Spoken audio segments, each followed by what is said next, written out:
Greetings, everybody, for the week of September 24th, 2025. And the week before, I was going to release the video that I made several days ago, which covers similar topics.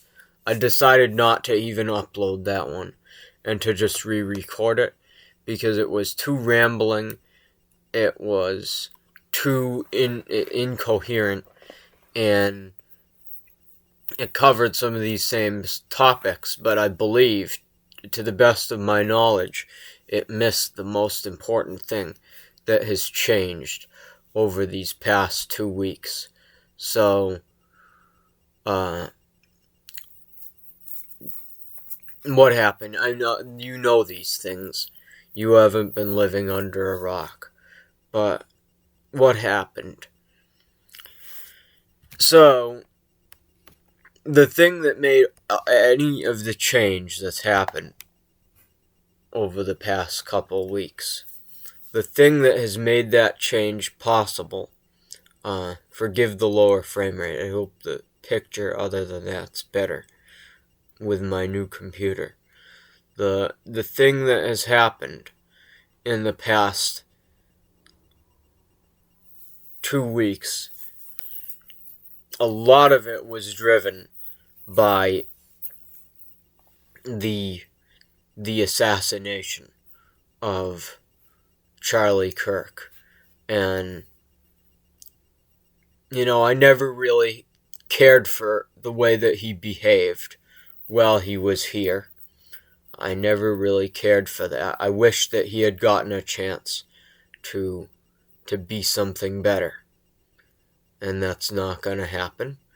And I also wanted to have a debate with him, if and when I ever was able to become famous in sometime soon. I wanted to have a debate with him, and that was one of the things that I thought about when he was gone, because I think that I could have taken him on, and that I could have grabbed a lot of followers from him and led them in a better direction.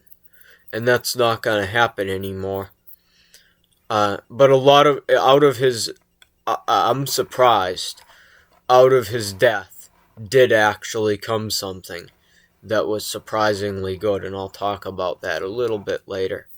That'll be the last thing that I talk about before I move on to all of the people that believed, the last news story that I'm going to give, which is all of the people that believed that the rapture was going to happen sometime in one of either today or yesterday or one of these days, and why that is a little sad. But it's not exactly that surprising, given the way that these people, most of them are just boilerplate MAGA people that have stuck to the party line, have been behaving, and the way that they have been obviously feeling and expressing for years. It's not that different. But I'm going to describe the good, bad, and ugly around the assassination first. So, almost instantly, they did try to make a martyr out of him. I expected that there would be a statement within the first couple of hours. The statement wasn't done until the evening.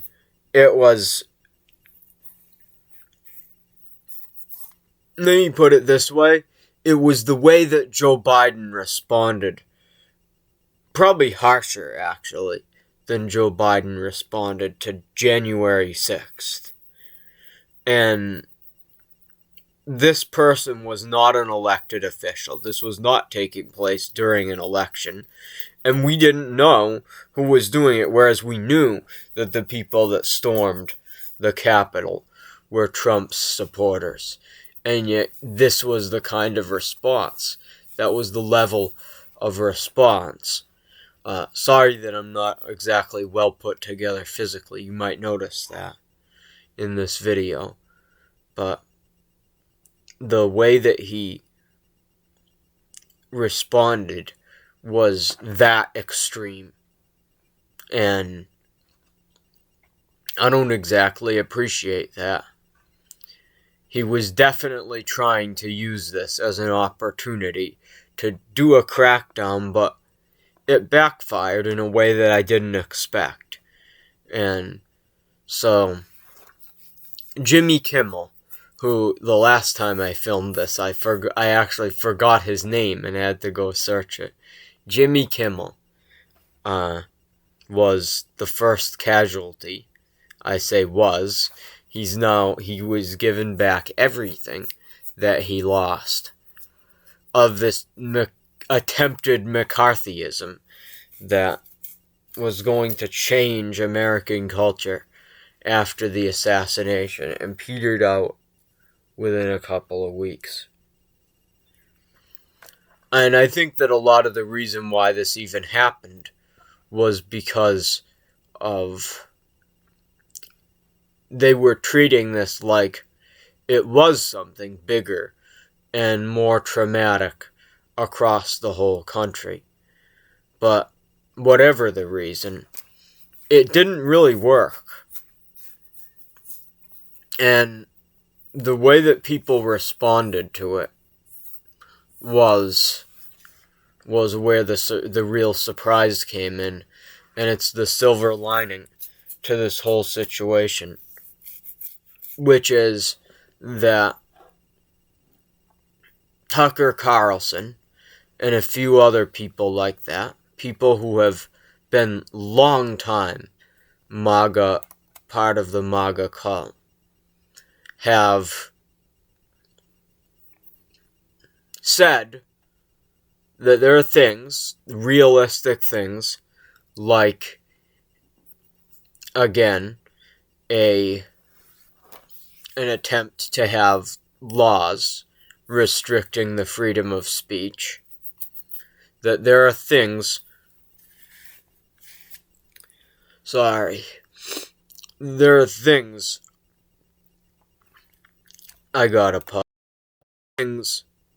there are things that could be done realistically, in which he would turn his followers against Donald Trump.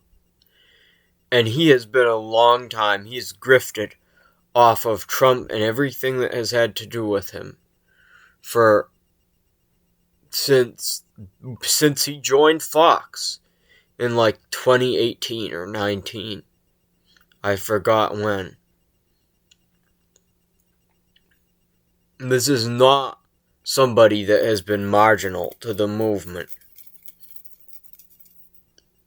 This would be like if Kirk himself had done it, which obviously doesn't make sense because it required something like an assassination or some focal point for the self-proclaimed president to do the kind of crackdown that he was trying to do.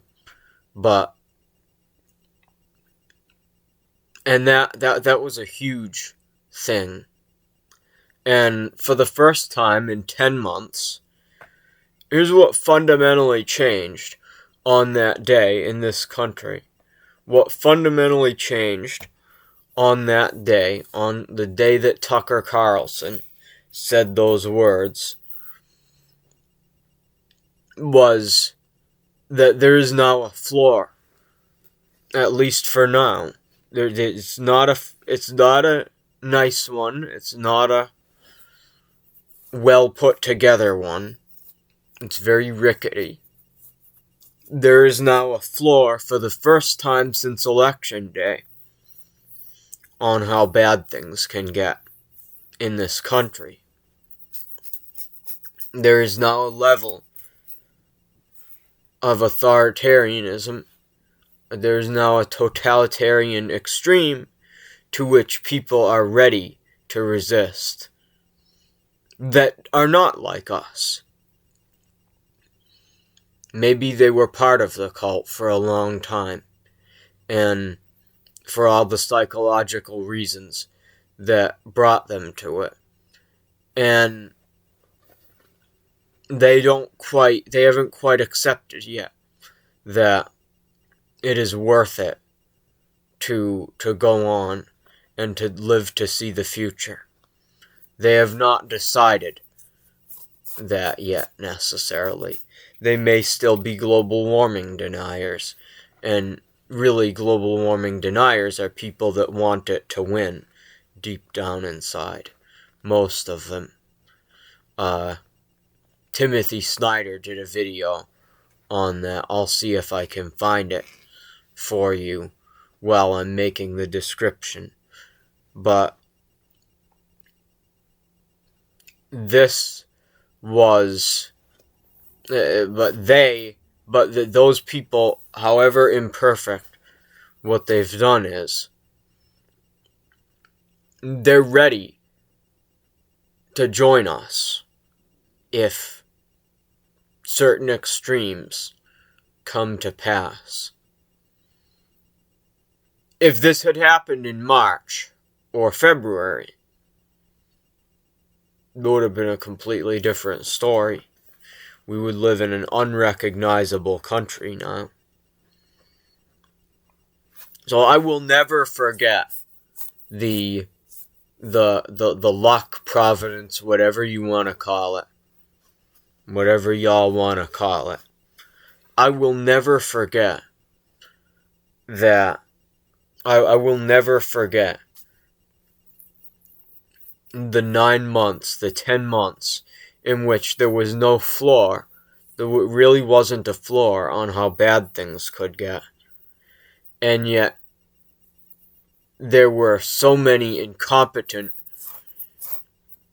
dumb people that served Trump and his authoritarian takeover, his coup attempt, that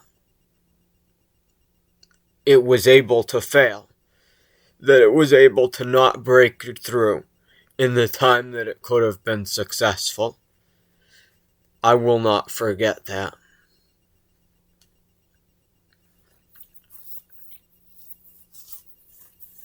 This is not final. There are going to be more scary moments, especially around any potential elections if they happen. And the electoral system itself is still a place in which irrecoverable damage could be done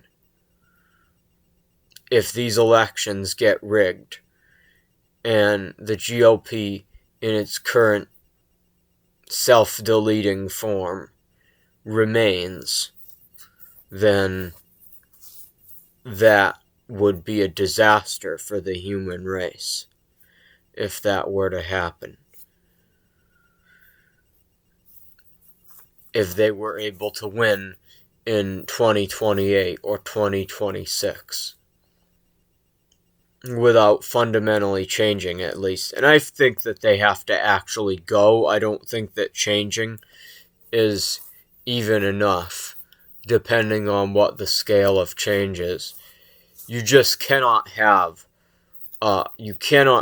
people who want collective self-deletion. You cannot have those people in power at all. It doesn't matter whether they're the governing party or not. They have to have as little power as possible, preferably none. And that's what people didn't understand. They were like, oh, we have a 50-vote majority. A 50-vote majority in the Senate. A 51-vote majority is not acceptable when your opposition are people that don't want to live to see 20 years from now. Because they've given up. And that's the fundamental feature of these people, even beyond the fact that they're fascists. Yes, that's what they are. A lot of my fellow people that oppose Trump understand that. But beyond the fact that they're fascists. That's what they believe in. They don't believe in any kind of future. And those people cannot be in power at all. Doesn't matter. They can't have the power of the filibuster in their hands. They can't have power in states in their hands. They cannot have power anywhere. They have to be wiped away like the morning mist. And so we're in a very good position this September, towards the end of this month. It's difficult to see how it could get that much worse anymore. Now that now that it's starting to click.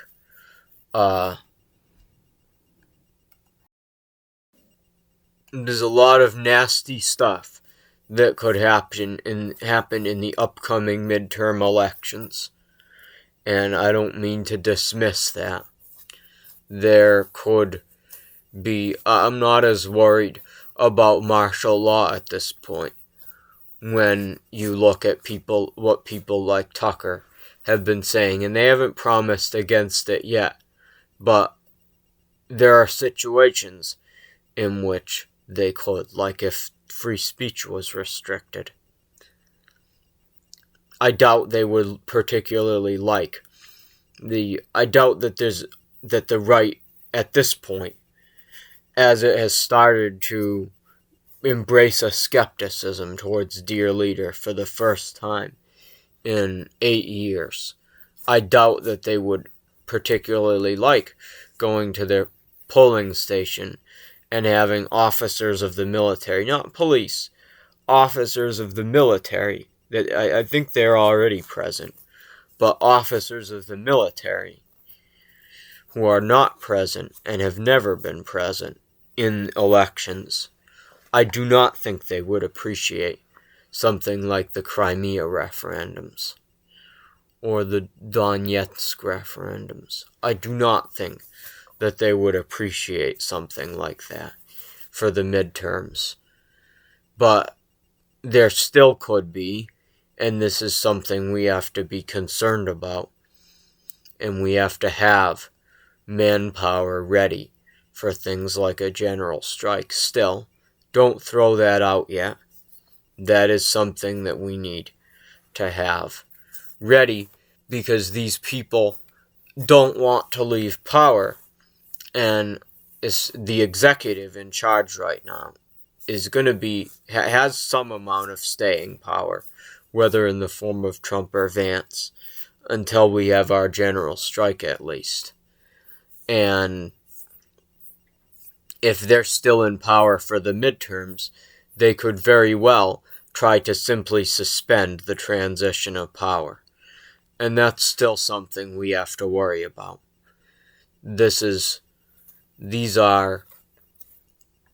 I disagree with Rick Wilson when he said in his recent video on Jimmy Kimmel, his Elephant in the Room podcast, which is generally pretty well thought out, and nothing replaces what it's not this, certainly.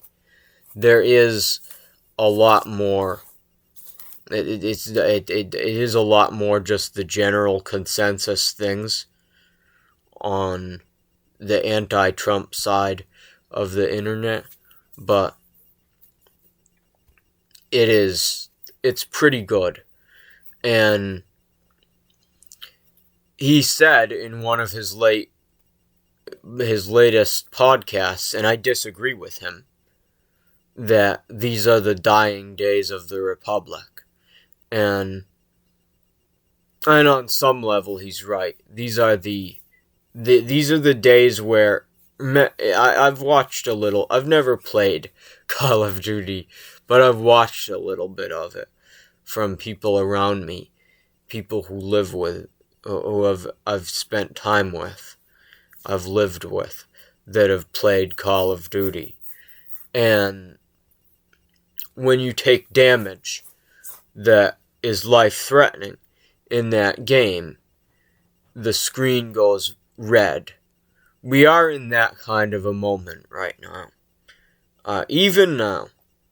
And just global warming itself is enough to do that. We are, as a country and as a world, in a moment where we have taken critical damage. But our screen would be red right now if we were playing Call of Duty. But I would not say that this is a fundamentally hopeless moment or an uphill battle anymore. I would say that this is more of an even battle. I would say that our odds are basically 50-50 now. Maybe a little less. But a rounding error. Now that we're seeing this opposition from the right. I disagree with him when he says that. I think we've entered, and he said that before we had the luxury to see what Tucker's response was, I believe. But this has been a game changer, and whatever I was going to say, the final thing that I'm going to do with this fireside, and I know that it's incredibly late, is I am going to recognize,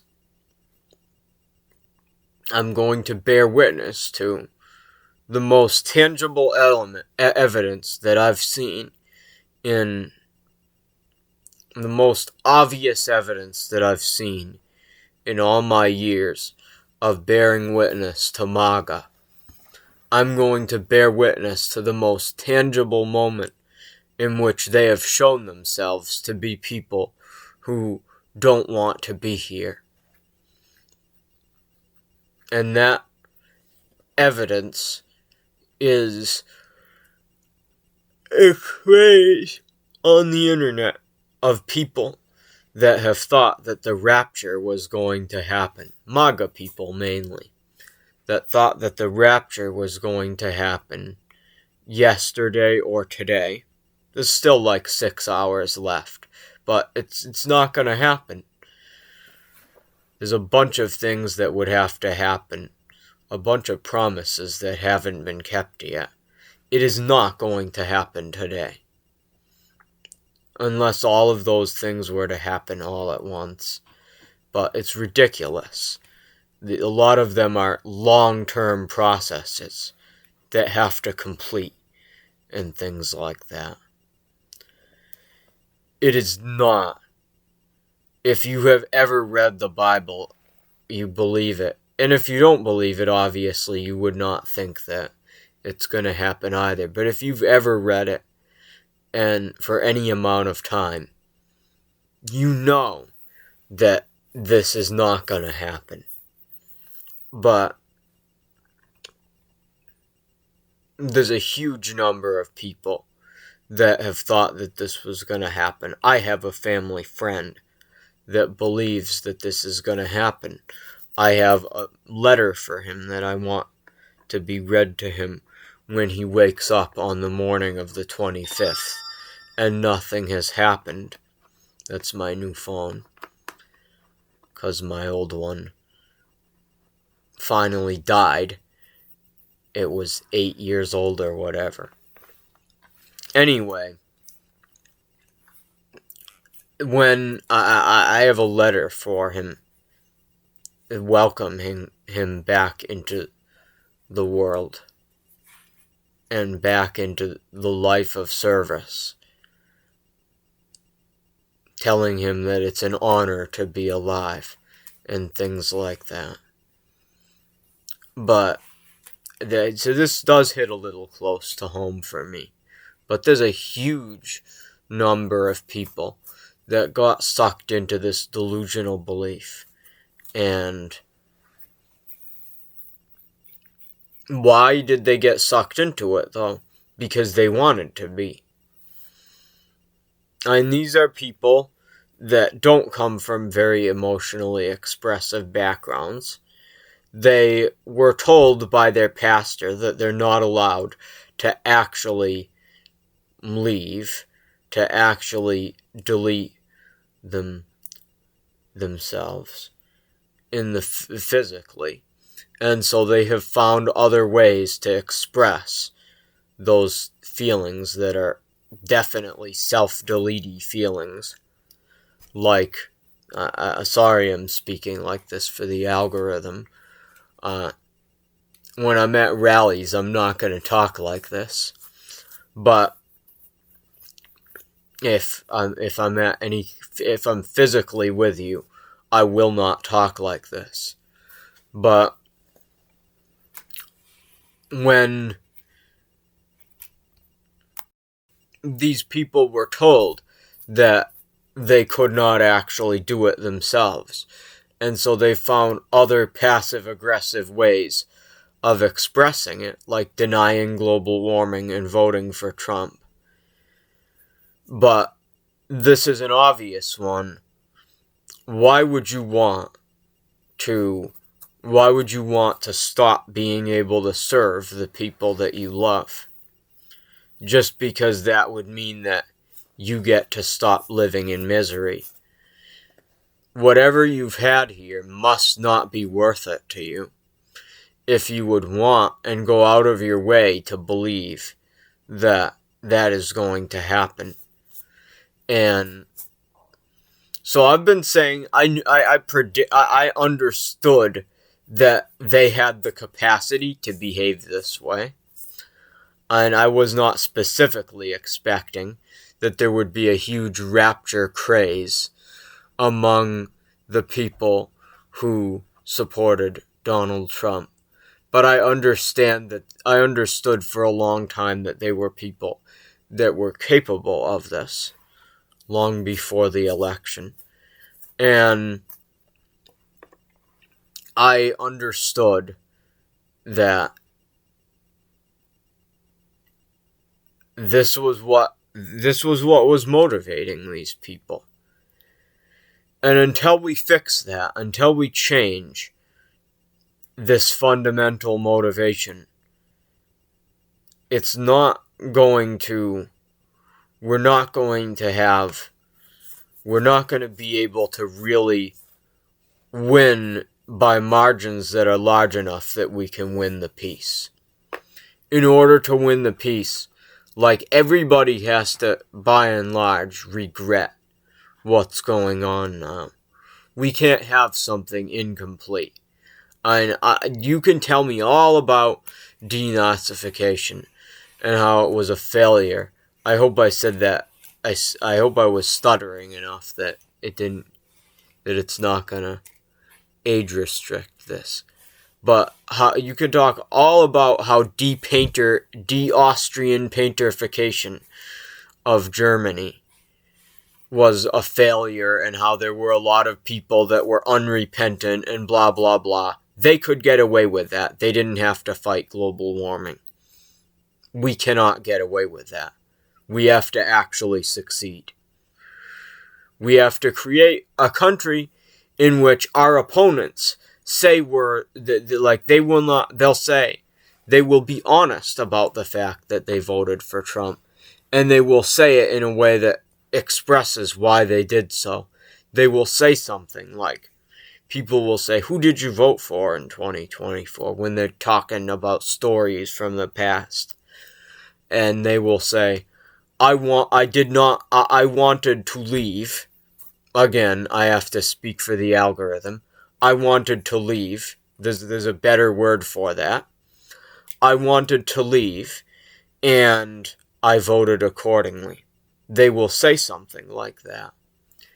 And that has to be the general cultural trend. And they will say it with sincerity. And in order to get something like that, not just have a retribution tour and throw everybody we don't like in jail, everybody that tried to destroy the Republic in jail. Like, that is important, but it needs to come out of popular will. It can't be something that's imposed on the people, or they will just say that it's undemocratic. And so that is really my final lesson from what's going on. We have to actually, no matter what happens in the short term, and we do have to win this short-term fight. We do have to win the struggle, but we have to win the peace after that. And the Democratic Party in its current form, it's starting to work towards it with people like Governor Beshear and James Talrico. And I'm proud of those people, but all I have to say to them is you're not going quite far enough.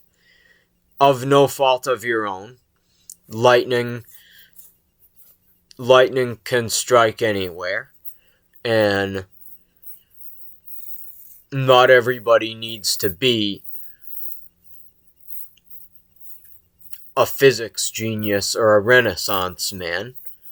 There's a place for people of all kinds in elected office, and I support both of them greatly. I think they're some of the best elements of the Democratic Party we have today, but pretty much nothing that we have on the Democratic Party today is equipped to win the peace, and we need to build a movement that is.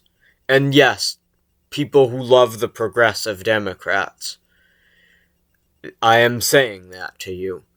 I'm sure you're not going to like that. You don't quite have something that's ready. It's a lot better than the corporate Democrats. You don't quite have something that's ready to win the peace. Bernie is more towards what could, and Elizabeth Warren, but you have your AOCs and your younger people from safe blue districts. That's not going to win either. That is not going to win the peace in the same way that Gavin Newsom is not going to win the peace. I know that you don't like having those two compared to each other. And AOC on the merits is a lot better when it comes to being an economic populist. But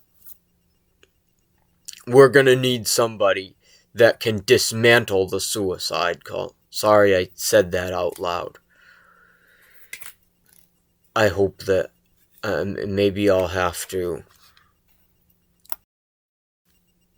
If the video gets age restricted, I'll just take that out. But when it comes to people, when it comes to what the Democratic Party has, that's the kind of people that we're going to need. We don't quite have it yet. We're moving in that direction. Finally. But I know that a lot of you would. My question about that, and Bernie is closer to this, was closer. He's not a realistic candidate anymore.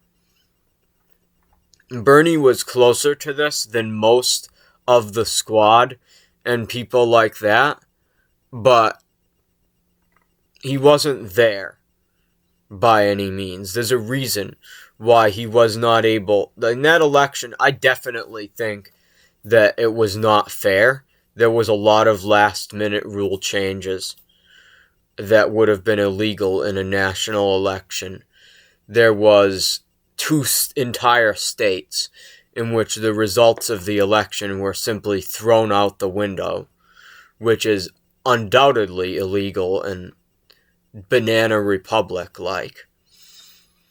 But the real question, that was always going to happen because they were not ready. They're still not ready, oligarchs and billionaires, to let go of their power. They're not ready today when their lives are on the line. They are very short-sighted people. But that was always going to happen.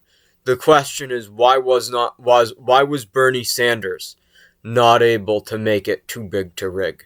Why wasn't he able to not bring in enough new voters to the primary people who may have been Republicans before, people who may have been cynical before about both parties. Why wasn't he able to bring them in? Why wasn't he able to bring in family values conservatives? And I know that some of them just want to find any random group of people they disagree with to blame. But there's a lot of them that really believe what they're saying and are self-reflective. Why wasn't Bernie Sanders able to get those people? Why wasn't he able to make it too big to rig?